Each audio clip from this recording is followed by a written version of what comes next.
మీరు ఫోన్లు పెట్టుకొని ముందుకు వెళ్ళిపోతే ఎట్లా మీరు అన్నా మీరు ఎవరో ఫోన్ కానీ అయిపోయినాయి బావాళ్ళే కానీ వచ్చేయండి ఇంకా ఓకే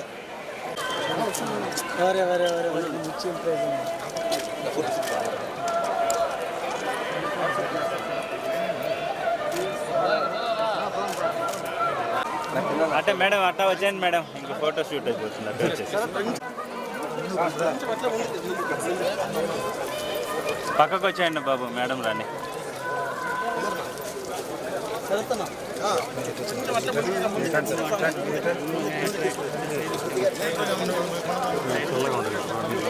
నీళ్ళు అడుగుతున్నారు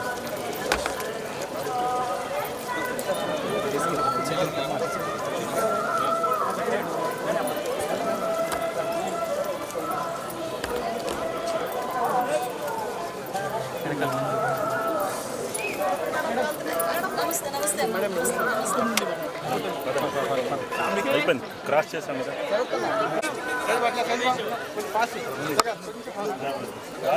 కొద్దిగా తేడం అయిపోయింది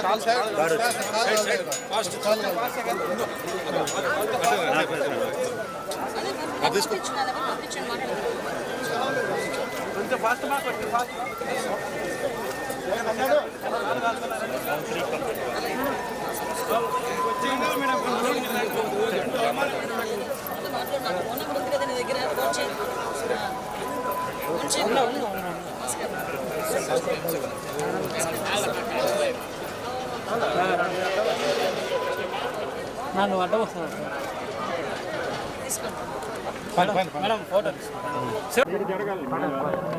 ఈరోజు ఆ దేవదేవుణ్ణి కలియుగ వెంకటేశ్వర స్వామిని దర్శించుకోవడానికి కుటుంబ సమేతంగా ఇక్కడికి రావడం జరిగింది.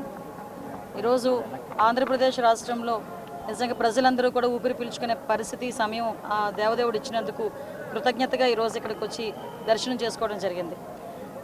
ఆంధ్రప్రదేశ్ ప్రజలందరూ కూడా లాస్ట్ 5 ఇయర్స్లోనే పడిన కష్టాలు మళ్ళీ తిరిగి పడకుండా కంపల్సరిగా చంద్రబాబు నాయుడు గారి ఆధ్వర్యంలో, పవన్ కళ్యాణ్ గారి నాయకత్వంలో, లోకేష్ బాబు గారి నాయకత్వంలో, ఎన్డీఏ అందరి నాయకత్వంలో కూడా ఆంధ్రప్రదేశ్ మంచిగా అభివృద్ధి పదంలో ముందుకెళ్తుంది. At the same time Chandrababu Naidu గారు ఎంతో నమ్మి ఆ దేవదేవుని ఆశీస్సులు తన హోమ్ మినిస్ట్రీ కూడా ఇవ్వడం జరిగింది. నా మీద పెట్టిన గురుతర బాధ్యతని ఎట్టి పరిస్థితుల్లోని ఎక్కడ ఒక నిర్లక్ష్యం లేకుండా నిర్వహిస్తానని మనస్ఫూర్తిగా తెలియజేసుకుంటున్నా. మీ అందరికీ తెలుసు ఎంత స్పీడ్గా ఉందో మన హోమ్ డిపార్ట్మెంట్ కూడా. మొన్న చీరాల్లోని ఒక అమ్మాయిని అతి దారుణంగా హత్య చేయడం జరిగింది, రేప్ అండ్ మర్డర్ జరిగింది. ఆ జరిగిన వెంటనే చంద్రబాబు నాయుడు గారు స్పందించి నన్ను అక్కడికి పంపించడం జరిగింది. వితిన్ అవర్స్లో నేను అక్కడికి వెళ్ళి ఆ ఘటనా స్థలాన్ని అదంతా చెప్పి పోలీస్ డిపార్ట్మెంట్ వాళ్ళకి కూడా 48 గంటలు నేను వాళ్ళకి టైం ఇవ్వడం జరిగింది. కానీ వాళ్ళు డిపార్ట్మెంట్ వాళ్ళు కూడా చాలా మంచిగా 36 అవర్స్లోనే నిందితులు ఎవరైతే ఉన్నారో వాళ్ళని పట్టుకొని ఈరోజు వాళ్ళందరినీ అరెస్ట్ చేయడం కూడా జరిగింది. అంటే ఈ గవర్నమెంట్లో ఆడపిల్లల రక్షణ ఎంత స్పీడ్గా ఉంటుంది, ఆడపిల్ల ఎంత భరోసాగా బతకొచ్చు అన్న విషయం చెప్పడానికి ఇదొక ఉదాహరణగా చెప్పొచ్చు. సంఘటన జరగకుండానే చూసుకోవాల్సిన బాధ్యత కూడా మా మీద ఉంది. అట్ ద సేమ్ టైం గంజాయి డ్రగ్స్ని కూడా నిర్మించాల్సిన బాధ్యత కూడా మా మీద ఉంది. లాస్ట్ 5 సంవత్సరాలు వాళ్ళు పూర్తిగా గాలికి వదిలేశారు.